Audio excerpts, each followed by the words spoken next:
So we're moving on to part 2 of this interview. I don't know what happened the first time. Mick Foley, are you there?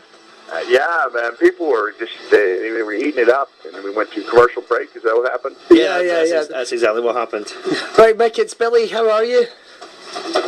Good. I have no idea where I lost you guys. I think somewhere in the middle of me talking about being in a big place in Edinburgh. That's right, yeah. I was talking to Tommy Shepherd, who's the owner of the Stand Comedy Club, who are helping you guys put on the run in Edinburgh, and everyone's very, very excited about it. Are you you're looking forward to coming to Edinburgh, yeah? Oh, man, yeah. You know, I understand the significance and biggest comedy festival in the world, and that was what I was getting a lot of times. Even when I came over to the UK, people going, "Hey, you can do it in Edinburgh." Like, you know, it's one thing to do some theaters in the UK, but it's another thing to kind of just creates credibility and awareness. And I think coming off this, assuming things go good, but I think they will. That I'll be.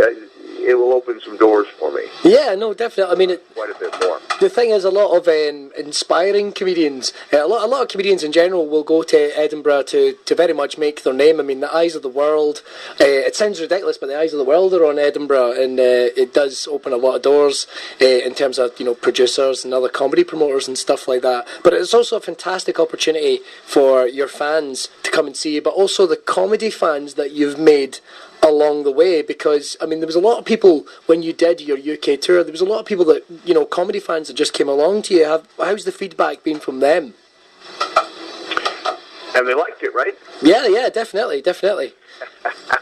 You know what, part of the reason I'm going to Edinburgh is, one thing that was great is having guys like, Billy along and Chris Brooker, who did the show, and we got Chris got a call from a guy named Brendan Burns from Australia, and he wanted to do a set on my show, and the guy, anyone who's seen this guy knows he's amazing and he's out of his mind. And then he, watched my set not as a wrestling fan but as a comic. And he had a lot of positive feedback, and I'm actually, he's the guy that emailed me about an hour ago and said, "Can you do one wrestling?" So it's, I compare comedy in so many ways to wrestling. And the idea of having like a great comic like Brendan, who will take you under his wing, it's like having it's like having a Hall of Famer in the wrestling business who's just saying, "Kid, I like your stuff." Yeah. Because there's lots of scary parallels in terms of wrestling and what have you, in terms of stand-up. But one of the things we've got to say is, for the benefit of the people listening, Mick's only doing a very limited run in Edinburgh. It's only 4 dates you're doing, Mick. Is that right? Yeah. I know that the event goes all month long, but I got to keep those Mondays and Tuesdays. Well, yes. Open, so we were able to squeeze this one in. I'm actually missing a Tuesday. Oh my! You're kind of like a doctor on call when you're with WWE. You never know when that phone is going to ring. Yeah. So, in terms of what we're going to see in Edinburgh, what can people expect? Because obviously you did the UK tour, you had support acts, and then you had yourself on as the main event. What can we expect to see in Edinburgh? Is it a new show, or is it going to be a version of the show that you've been touring, not only around the UK, but around the US?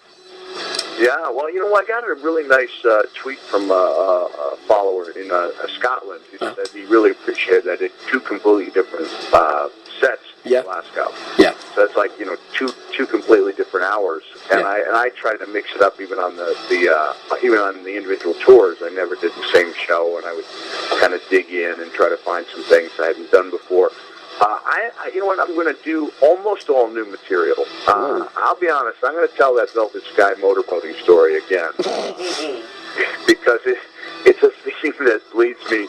I can use that story to go on to other themes, And I'm going to. And I found that's a story that I can constantly add to. That it really brings. That's a story that can bring in people who are not wrestling fans at all. Make them see the larger point through a wrestling story. So it's not just a wrestling story, even though it does happen to be about a beautiful woman's boobs slapping me.